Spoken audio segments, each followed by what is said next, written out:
Olá, bom dia, paz do Senhor. Hoje, quinta-feira, dia 4 de março de 2021, o dia que com certeza o Senhor já concretizou, já estabeleceu, já manifestou sobre a tua vida, sobre a tua casa, sobre a tua família, em nome de Jesus. E nós estamos mais uma vez lendo a palavra do Senhor, meditando um pouquinho, todo dia um trecho, de maneira linear.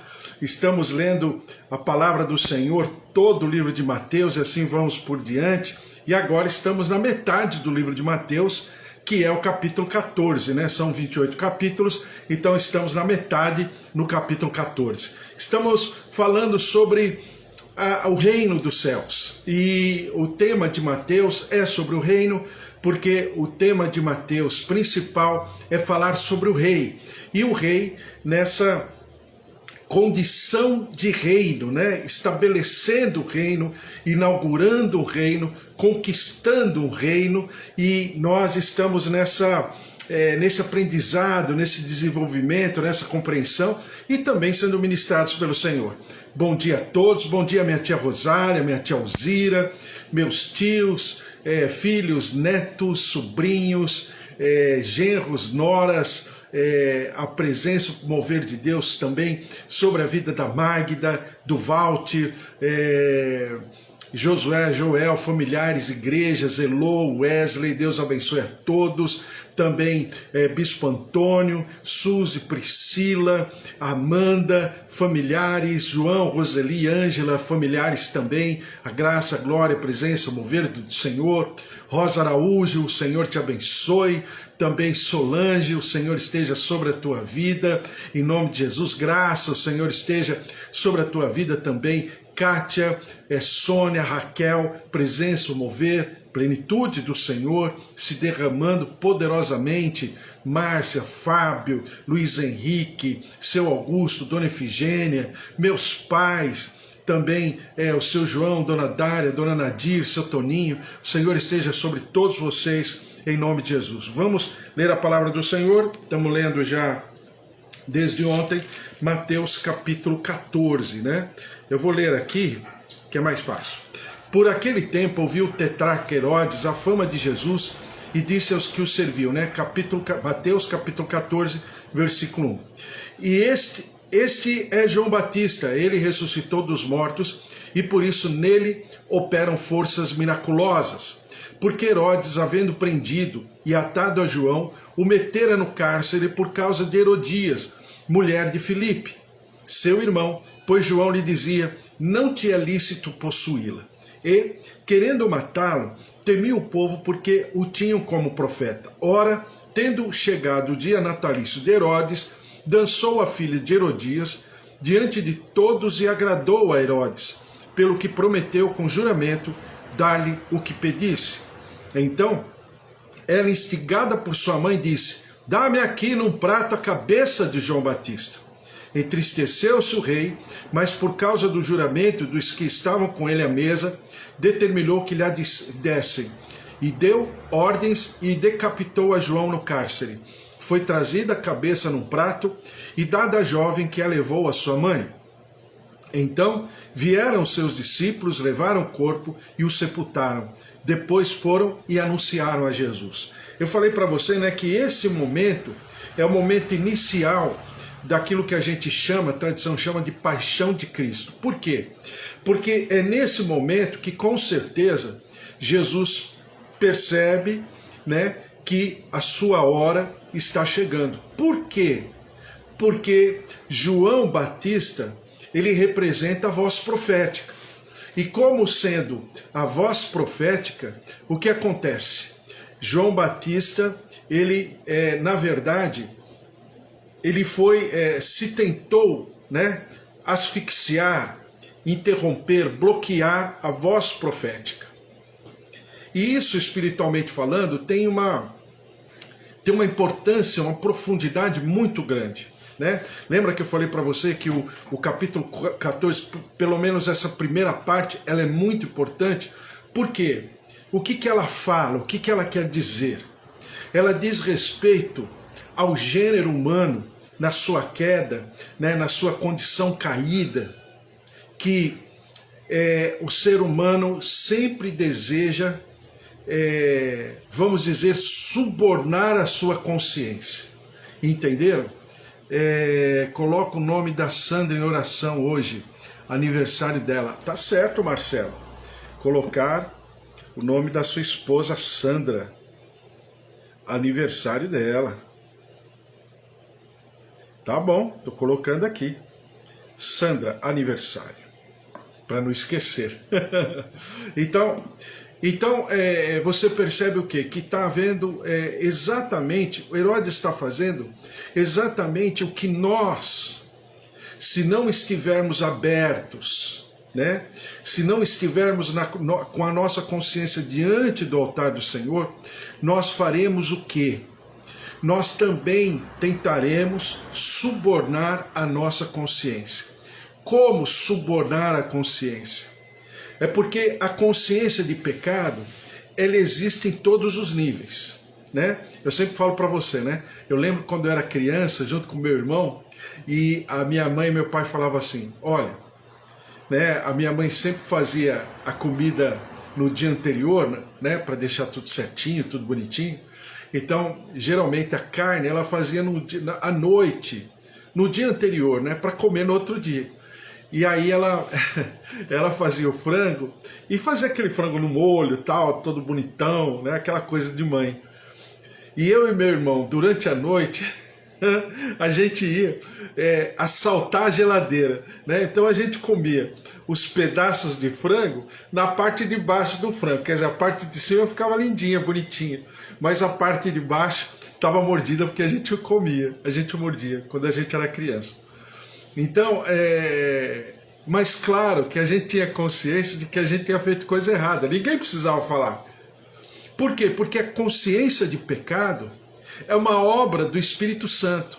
Não cabe a mim, a você, não. É uma consciência que vem por um agente externo, que é o Espírito Santo de Deus. Porque a própria Bíblia diz, né, que o Espírito Santo nos convence do pecado, da justiça e do juízo. Então, eu estou pegando um fato assim, bobo, né, mas que expressa exatamente a nossa consciência, né? E essa consciência, ela vamos dizer, anda com o ser humano pelo restante da sua vida, até que, se caso ele não se abrir para Deus, exatamente para que essa consciência encontre, vamos chamar assim, um refúgio, um sentimento de cura, de libertação, essa consciência vai chegar num momento que ela vai ficar cauterizada, ressequida. Ela não vai mais, né, vamos dizer, entender aquele fato, aquele acontecimento ou as suas atitudes como situações de peso, de fardo. Por quê? Porque não se abriu para Deus, que é o grande, vamos chamar, bom, eu não entendi. Eu fiz isso muito. Bom, eu acho que você está dizendo, né? Nós fazemos isso muito. Por quê?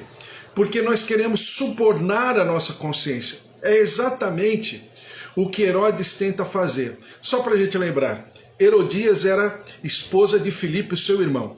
Ele simplesmente toma a esposa do seu irmão. Só que Herodias era sua sobrinha. Não obstante, já esse nível de decadência, de promiscuidade, de adultério, de incesto, né? Herodias, conhecendo esse coração corrupto de Herodes, por isso que eu sempre, quando eu oro com você, e a gente ora pelo Brasil, eu sempre falo, vamos orar. E aí a gente fala sobre a corrupção. Não é tão simplesmente aquela corrupção que a gente tem, né? Que um pegou malas de dinheiro, caixas de dinheiro, mas é corrupção no sentido muito mais amplo. Porque nós somos seres corruptíveis. Nós somos seres subornáveis. E essas pessoas, quando investidas de poder, né, em em colocação de destaque político, governamental, né? Essas pessoas são tão atraídas por esse suborno, esse sentimento de suborno, de uma maneira tão forte, que essas pessoas, elas são levadas a uma contaminação, e aqui no Brasil, por exemplo, é uma contaminação sistêmica. Rege todos os níveis de governo, e para não dizer não, dizendo todos os níveis e patamares da sociedade brasileira. Por quê? Porque isso é inerente ao ser humano. Não é apenas aquela corrupção, mas é a corrupção generalizada, institucionalizada, em todos os sentidos, em todos. E nós vivemos numa cultura assim. Não era diferente no tempo de Jesus. Mas o que Herodes, porque a voz profética, ela não pode ser apagada, asfixiada, bloqueada, né? Mas a voz profética, ela permanece. E João falava para Herodes que Herodes estava cometendo um pecado. Ele falava, não é lícito tomar a esposa do teu irmão. Não bastasse isso, como Herodias conhecia Herodes e a sua maneira corrupta, subornável de ser, ela manda que a sua filha, possivelmente filha dela com Filipe, seu irmão, dançasse para Herodes, no aniversário de Herodes. E aí Herodes fica o quê? Ele fica encantado, ele fica entorpecido agora você vai me entender, entorpecido na sua consciência, e ele começa a desejar aquela menina. Olha que nível chegou. Aquela menina era tão somente a sua sobrinha, filha de Herodias, né? E Herodes começa a desejar aquela menina. E em nome desse desejo, ele fala para aquela menina, querendo dar uma de um político, vamos dizer assim, amado, desejado, querido, né, na frente de todo mundo. Ele fala, o que você quer e eu faço em juramento, eu cumpro com o teu desejo. E aí, né, essa menina, que diz a tradição judaica, né, os livros históricos de documentário da época, que se chamava Salomé, e você tem muitos quadros, muitas pinturas, né, muitas peças teatrais falando exatamente dessa figura chamada Salomé. E Salomé vai até sua mãe Herodias e pergunta o que ela deveria pedir. Herodias, porque queria, mais uma vez, queria abafar a sua consciência, matando o mensageiro, né? Porque o profeta nada mais é do que um mensageiro de Deus, né? Então ela queria matar o mensageiro, achando que a sua consciência seria amortecida, a sua consciência iria parar de ficar, né, vamos dizer assim, lhe pressionando, lhe cobrando uma atitude de arrependimento, de santidade. E aí, porque Herodes falou no nível de juramento, na frente de todo mundo, a Bíblia diz que ele já queria matar João Batista, exatamente porque João Batista ficava dizendo para ele qual era o nível do seu pecado, e aí ele vai e manda matar João Batista. E como você sabe de toda a história, existem filmes, teatros, peças, livros falando a respeito. Então os seus soldados levam até ele a cabeça de João Batista num prato, né? E aí essa cabeça é levada até Herodias. Então, é exatamente por causa disso que esse texto ele é tão importante. Porque ele fala de uma coisa que nos, vamos dizer, nos assola a todo momento se nós não tivermos a capacidade, a condição e a humilhação de estarmos diante do Senhor. É querer subornar a nossa consciência. Esse crime eu chamo de tentativa frustrada de subornar a própria consciência. Herodias, né, pedindo a cabeça de João. Herodes ordenando que matasse João, exatamente para que a sua consciência parasse de cobrar. Mas João era apenas um mensageiro, que é a figura do profeta, que é a figura da palavra profética. Né? Não é porque a Bíblia está falando que eu estou em pecado que eu vou rasgar a Bíblia. Não tem por onde. Isso aqui não vai resolver o problema. Exatamente o que aconteceu durante, né, depois disso, toda a história de Herodes. E a maneira terrível, trágica com que ele morreu. Então, é exatamente nesse ponto que eu quero parar com você. Que diz a palavra do Senhor assim, em 2 Samuel, capítulo 12. Diz assim: o Senhor enviou Natã a Davi. Chegando Natã a Davi, disse-lhe: havia numa cidade 2 homens, um rico e outro pobre. Tinha o rico ovelhas e gado em grande número, mas o pobre não tinha coisa nenhuma, senão uma cordeirinha que comprara e criara, e que em sua casa crescera, junto com seus filhos, comia do seu bocado e do seu copo bebia, dormia nos seus braços e a tinha como filha. Vindo um viajante ao homem rico, não quis esse tomar das suas ovelhas e do gado para dar de comer ao viajante que viera a ele, mas tomou a cordeirinha do homem pobre e preparou para o homem que lhe havia chegado. Então o furor de Davi se acendeu sobremaneira contra aquele homem e disse a Natã: tão certo como vive o Senhor, o homem que fez isso deve ser morto, e pela cordeirinha restituirá 4 vezes, porque fez tal coisa e porque não se compadeceu.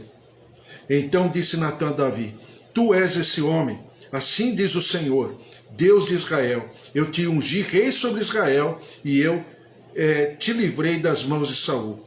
Dei-te a casa do teu senhor e as mulheres do teu senhor em teus braços, e também te dei a casa de Israel e de Judá. E se isto fora pouco, eu teria acrescentado tais e tais coisas. Por quê? Porque Natã está falando isso e falou dessa maneira com Davi, vamos chamar assim, se utilizando de uma parábola, né? De uma figura de linguagem, para levar Davi à compreensão do que estava acontecendo.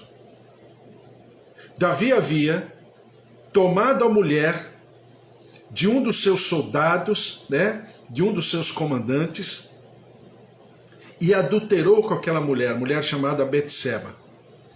E após o adultério, não bastasse esse pecado, ele ainda alterou toda a história do seu marido, exatamente para que ele pudesse ficar à frente de uma batalha para morrer. Ou seja, Davi tentou subornar a sua consciência de um pecado, de um ato ilícito que ele havia cometido,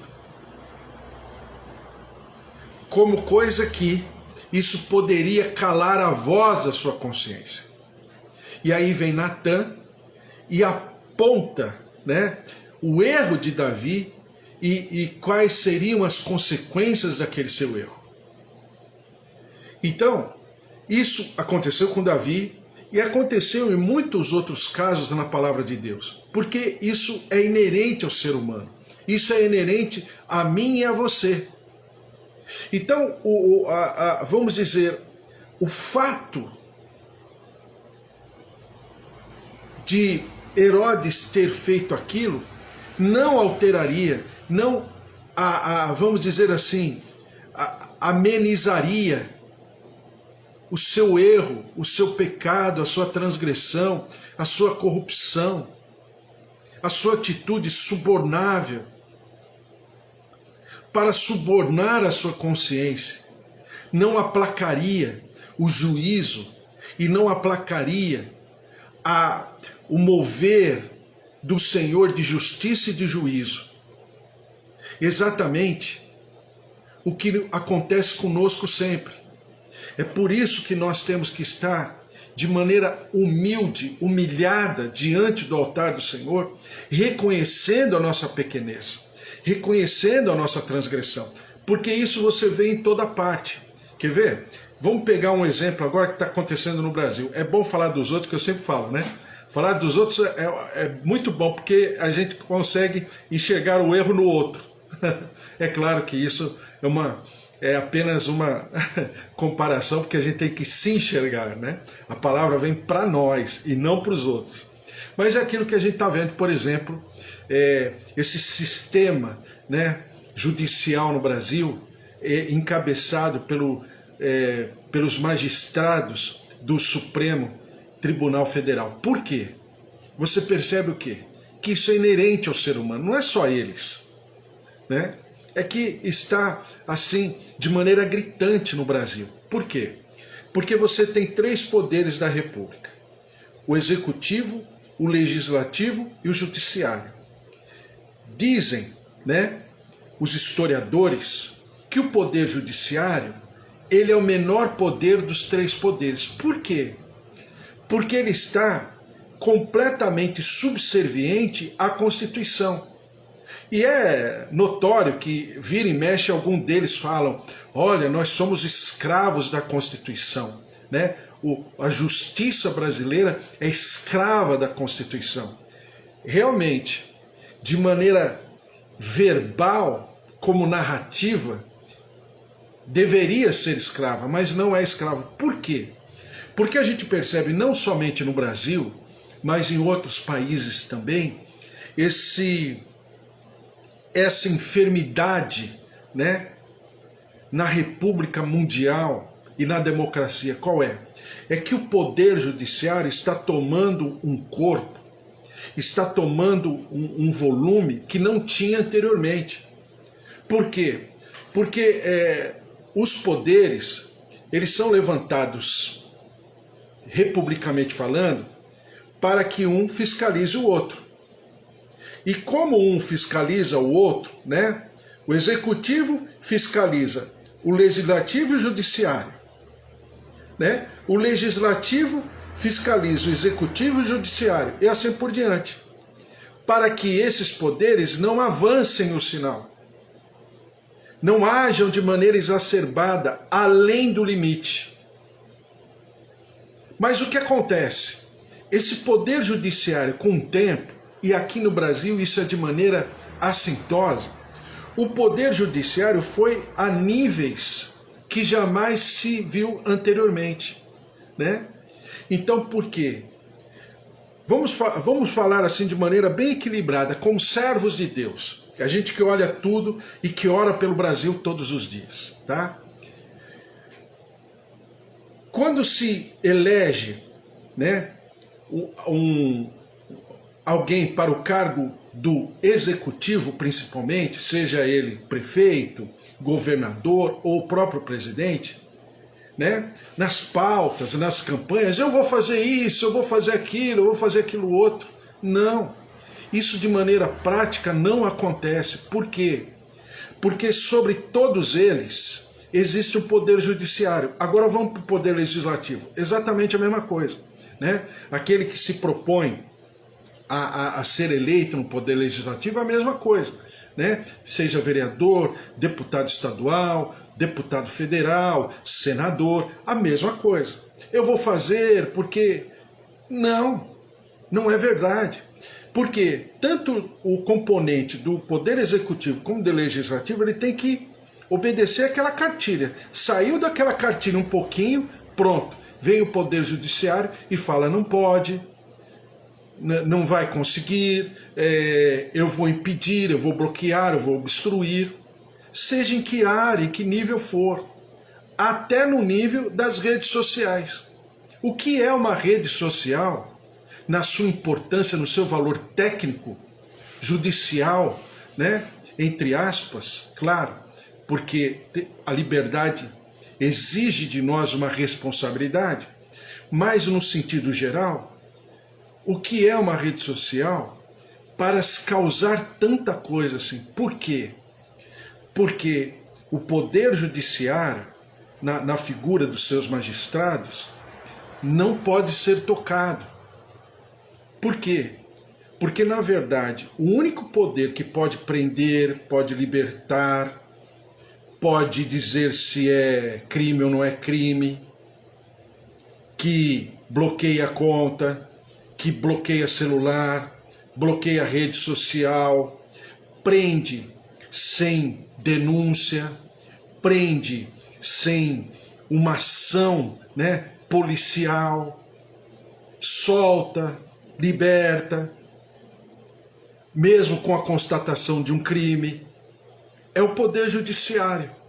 O poder judiciário, ele tem essa, vamos dizer, esse volume que é praticamente uma ditadura, né? Uma ditadura do poder judiciário, que é o que está acontecendo no Brasil.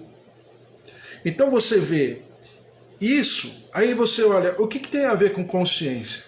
Porque qualquer pessoa que fale qualquer coisa, que escreva qualquer coisa a respeito, vai arrumar encrenca, porque não se pode falar dele. O poder, né, o terceiro poder da República, ele é intocável. E se alguém falar alguma coisa, vai cometer um crime. Por que cometer um crime? Porque é exatamente a consciência de quem está exacerbando.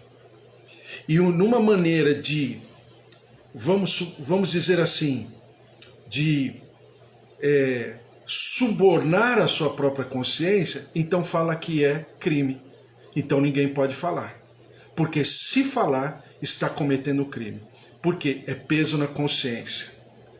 É o sentimento de que alguma coisa está errada. É por isso que quando você ouve eles falando entre si, eles elogiam o poder judiciário, elogiam, né, exatamente esse ente da República que precisa ser, né, exaltado, louvado, adorado. E ninguém pode falar nada porque eles detêm o poder de todas as coisas. A tal ponto que a Constituição agora, ela é interpretada por eles. Ela não é mais obedecida ou observada, mas interpretada, de acordo com o momento, de acordo com a circunstância, de acordo com os atores ali, né, destacados diante de algum crime, diante de alguma ação, seja lá o que for.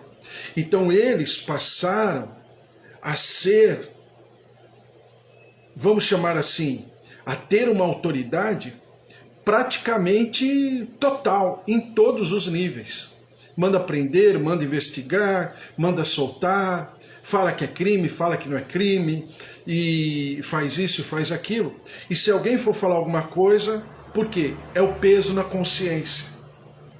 Então, essa linha de raciocínio que não se pode fazer nada em relação a eles, porque senão está cometendo crime, é a atitude, eu diria, com você como servos de Deus, é a atitude, vamos chamar, irresponsável, de achar, entre aspas, que por causa disso, por causa de calar a voz, está subornando a sua consciência, está tendo vitória nessa condição. E não. Mais dia, menos dias, e por isso que nós oramos, isso aí vai se romper. Alguma coisa vai acontecer. Por quê? Esse equilíbrio está desequilibrado. Essa balança, ela está pendendo para um lado. E isso não é saudável para a República, para o povo e até mesmo para nós como igreja. Por quê? Porque alguma coisa está errada. Então nós oramos exatamente para colocarmos isso diante do Senhor. Não para pegarmos em armas, fazermos isso, protesto, aquilo e aquilo outro. Não. A oração. Alguém já disse que quem ora não precisa fazer mais nada. Por quê? Porque coloca diante do Senhor. Entendeu? Como também alguns grupos das minorias, chamadas minorias, aqui no Brasil, a mesma coisa. Se falar alguma coisa de alguns grupos, nossa, não pode, é crime. Por quê? Porque lá, nas suas fileiras, cometem alguns desatinos, cometem algumas atitudes que são, vamos chamar, são repreensíveis diante da sociedade, mas com peso na consciência, para subornar a consciência, eles transformam tudo em lei. E porque transforma tudo em lei, ninguém pode falar, e aí nós somos, toda a sociedade brasileira, nós somos obrigados a conviver com aquilo. Por quê? Porque é lei. Se falar alguma coisa, vai cometer um crime. É uma maneira de subornar a consciência, para que ninguém aponte o dedo para aquilo que está sendo feito, porque na verdade é uma transgressão, é uma corrupção humana, e a sociedade não é obrigada a conviver com aquilo, pelo menos que não concorda. Mas se for falar alguma coisa, você está arrumando encrenca com todo mundo. Por quê? Porque é crime. Você entendeu? Então você tem essa situação, e eu estou falando isso, eu estou dando como exemplo, até porque nós oramos pelo Brasil. E porque nós verificamos isso também. Então nós, como servos de Deus, a Bíblia fala que de tudo nós discernimos, mas de ninguém nós somos discernidos. Por quê? Porque carregamos o Espírito Santo de Deus. Então nós, como igreja, como povo de Deus, sabemos daquilo. Aquilo não é correto.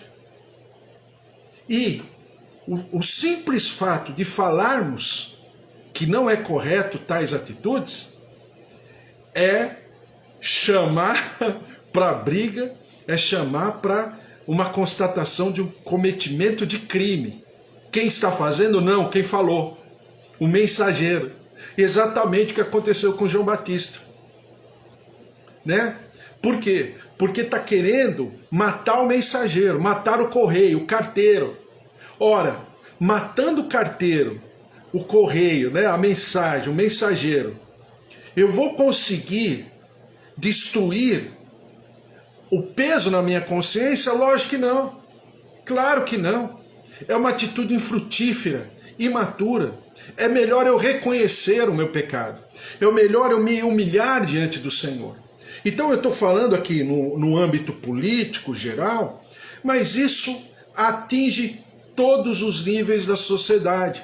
Como também, às vezes, um pastor, numa determinada religião, numa determinada denominação, quando ele coloca algumas doutrinas, alguns cumprimentos de tarefas ou de obediência dos seus membros, dos seus componentes ali, e ele coloca doutrinas exatamente para amenizar, para enrustir os seus próprios pecados. É a mesma coisa. Então não é reserva de algum grupo, não, é do ser humano, é do gênero humano. E a gente identifica isso e percebe isso. Então isso é para nós também. O quanto nós, às vezes até de maneira, vamos dizer, inconsequente, imatura, o quanto nós fazemos isso. Queremos amenizar, entorpecer a nossa consciência, subornando a nossa consciência. Porque Herodias, no tempo de Jesus, queriam fazer isso. Exatamente o que os religiosos queriam fazer. Porque Jesus estava trazendo o quê? Uma palavra profética. Jesus estava trazendo a manifestação de um reino chamado Reino dos Céus. E eles queriam matar Jesus porque, na verdade, eles queriam matar a voz profética que Jesus representava. Porque aquilo que eles estavam fazendo estava sendo denunciado pelo simples fato de Jesus viver. Nem sempre Jesus estava apontando o dedo ou falando, na maioria das vezes não. Mas a presença de Jesus incomodava. Como nesses exemplos que eu te dei, né? A presença da palavra de Deus incomoda. A presença da palavra de Deus, que carrega no seu bojo, na sua autoridade, a exortação, a palavra profética, né, o apontar do dedo para aquilo que são os pecados, os crimes do gênero humano. Então querem parar a voz profética, querem entorpecer a consciência, para que ninguém acuse, para que ninguém possa apontar o dedo, como se isso fosse suficiente, que não é. Então Herodes mandou matar João Batista. A voz profética parou? Não. O plano de Deus parou? Também não. O projeto de Deus em Jesus Cristo foi alterado por causa disso? Com certeza não. Mas aí depois mataram Jesus, crucificaram Jesus. A voz profética terminou? Não. O mover profético e tudo aquilo que o Senhor tinha por inaugurar foi alterado por causa disso? Não. Então a obra de Deus, o mover de Deus, o projeto de Deus sobre a nossa vida não será alterada, desde que nós possamos dar vazão a essa palavra e sermos também visitados, exortados, confrontados e libertos por essa própria palavra. É por isso que a palavra de Deus ela é maravilhosa.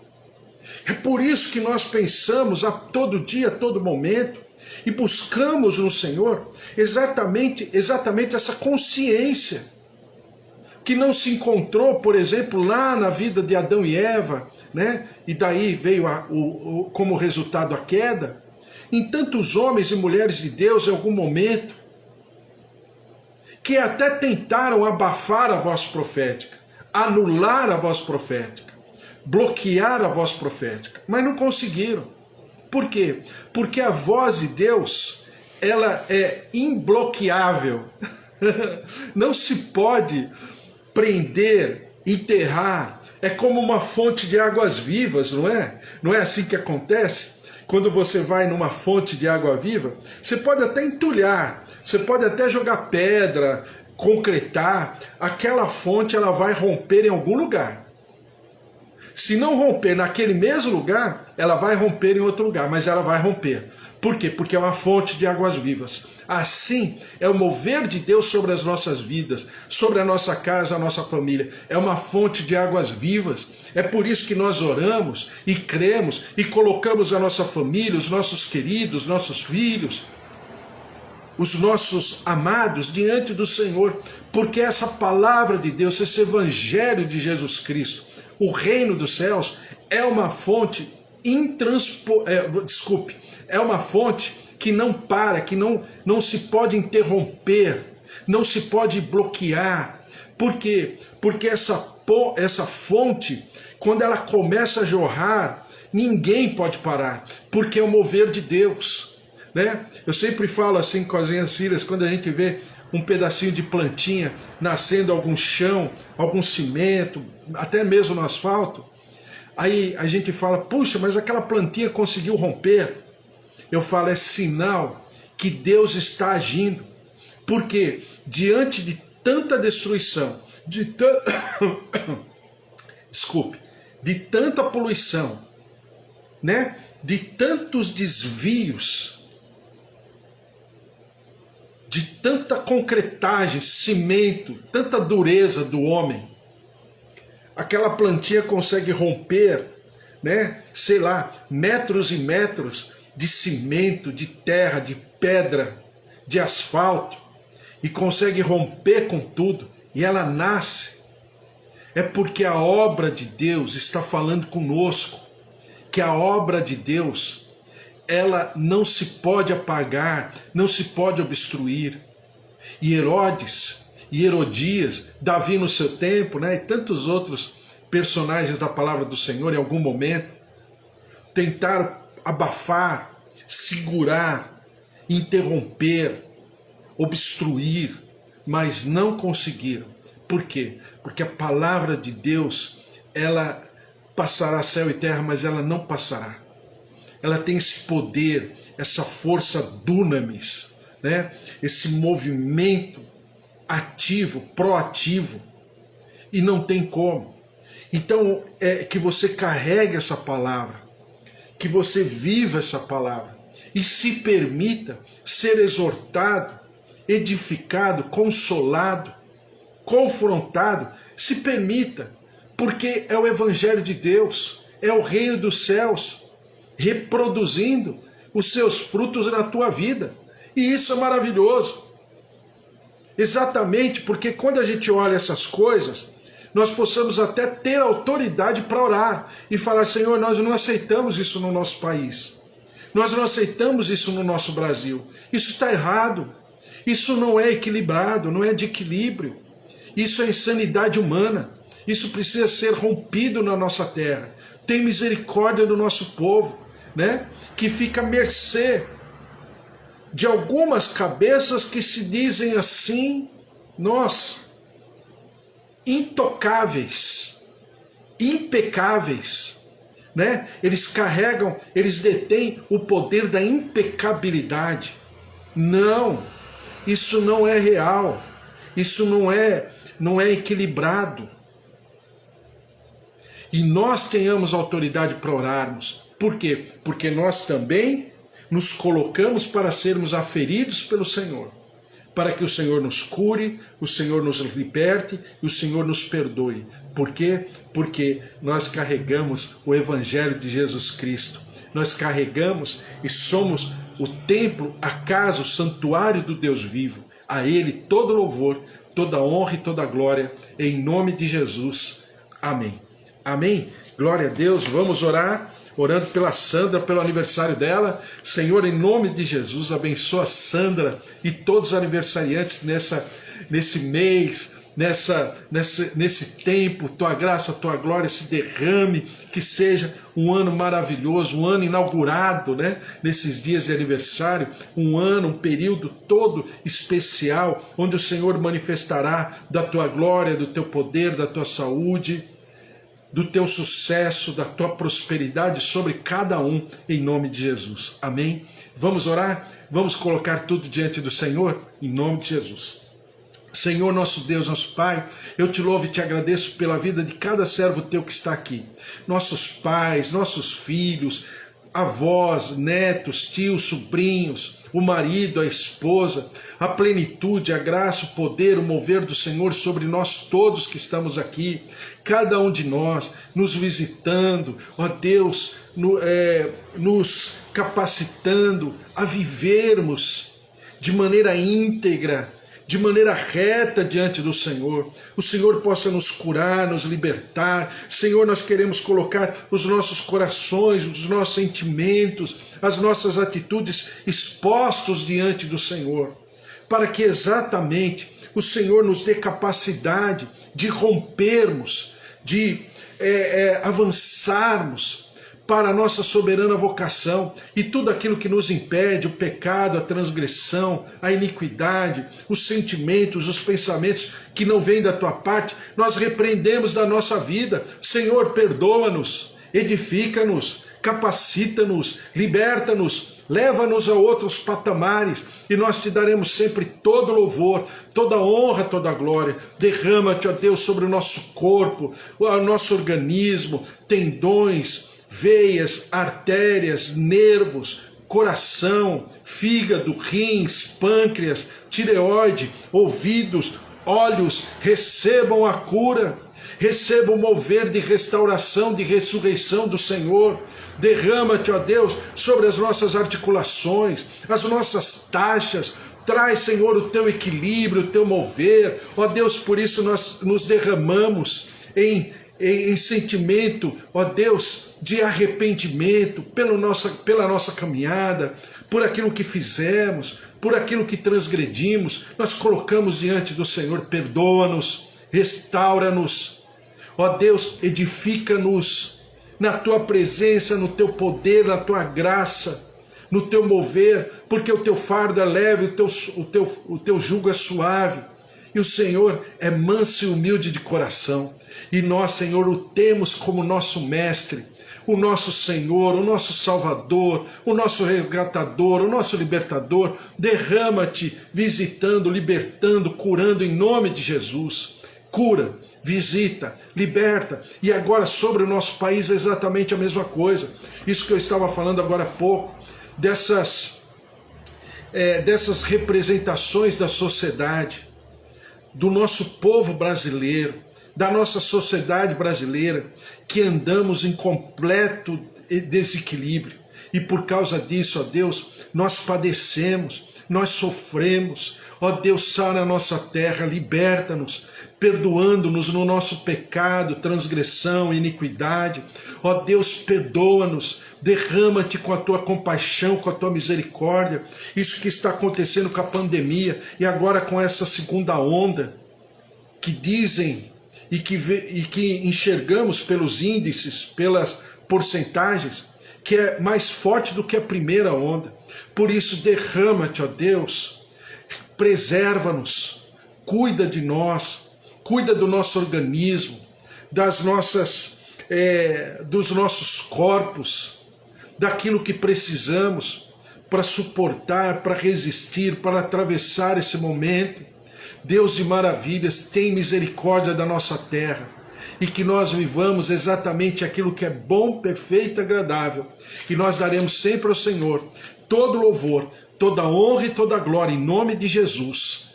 Amém. Amém? Que o amor de Deus Pai, a vida vitoriosa em Jesus Cristo e as consolações do Espírito Santo da promessa estejam sobre a tua vida, a tua casa, a tua família. Ninguém pode te separar do amor de Deus. O amor perfeito, eterno em Jesus Cristo. Porque se Deus é por nós, quem será contra nós? Se o Senhor é o nosso pastor, de nada nós teremos falta. Um beijo para vocês, fiquem na paz, uma quinta-feira maravilhosa, feliz aniversário para Sandra, Deus abençoe a todos em nome de Jesus. Até amanhã, hein? Amanhã, sexta-feira, fiquem na paz, tchau, tchau.